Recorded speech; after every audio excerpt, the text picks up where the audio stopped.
Bismillahirrahmanirrahim. Assalamualaikum warahmatullahi wabarakatuh.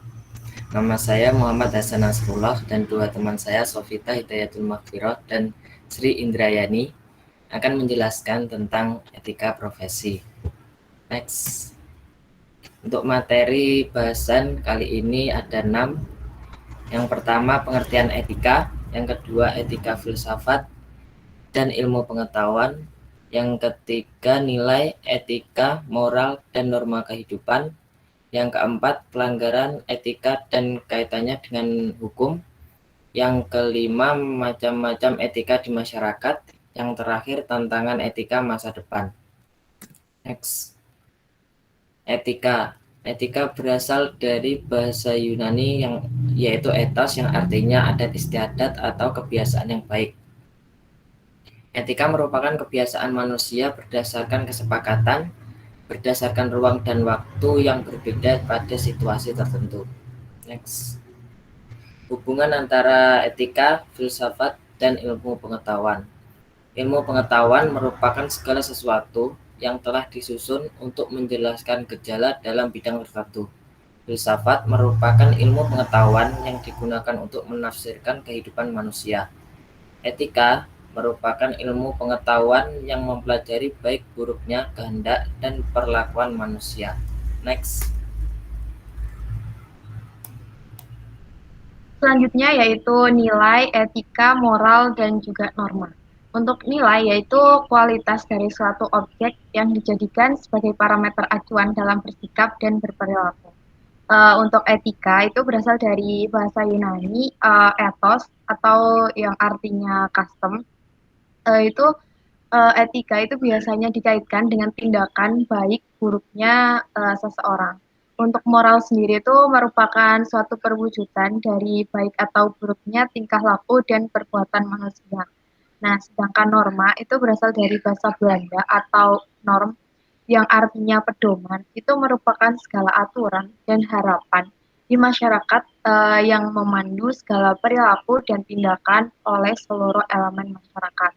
Menurut kutipan dari John J. Masionis. Next. Nah, selanjutnya yaitu pelanggaran etika dan kaitan hukum. Untuk penyebab dari pelanggaran etika sendiri itu, di sini kami membahas 5. Yang pertama, keterbelahan pribadi, dorongan gaya hidup dan materialistik, rendahnya sikap saling menghormati antar sesama, lingkungan yang tidak etis, dan lemahnya hukum yang berlaku. Tetapi yang selain dari 5 ini tuh masih beberapa banyak penyebabnya. Untuk selanjutnya yaitu mengenai sanksi dari pelanggaran etika. Yang pertama itu ada sanksi sosial. Sanksi sosial ini itu biasanya diterapkan apabila pelanggaran dari etika sendiri itu terjadi pada lingkungan sosial masyarakat. Dan yang kedua itu ada sanksi hukum. Sanksi hukum ini diterapkan ketika terjadi pada seseorang yang melakukan tindakan tidak sejalan dengan hukum yang berlaku di masyarakat. Oke, next. Pembahasan selanjutnya adalah mengenai macam-macam etika di masyarakat.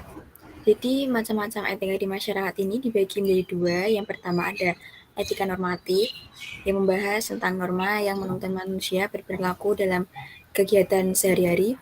Kemudian ada etika deskriptif, yang membahas tentang perilaku manusia dalam lingkungannya.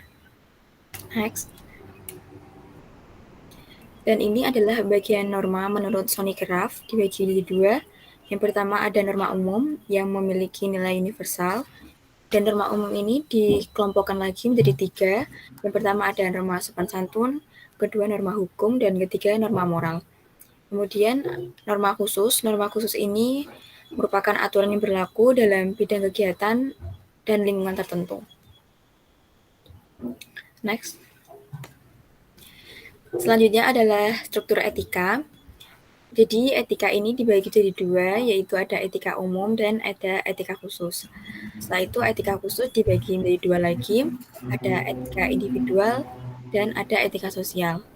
Dan etika sosial ini dibagi menjadi beberapa lagi, diantaranya ada sikap terhadap sesama, etika keluarga, etika profesi, etika politik, dan lingkungan hidup.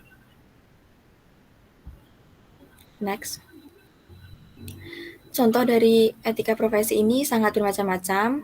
Di antaranya ada insinyur, yaitu etika profesi pada profesi insinyur, kemudian dokter, hukum, guru, dan masih banyak lagi. Next. Selanjutnya adalah tantangan masa depan, etika, dan teknologi. Teknologi tentunya akan berkembang semakin cepat dan teknologi ini pastinya memberikan dampak positif dan negatif.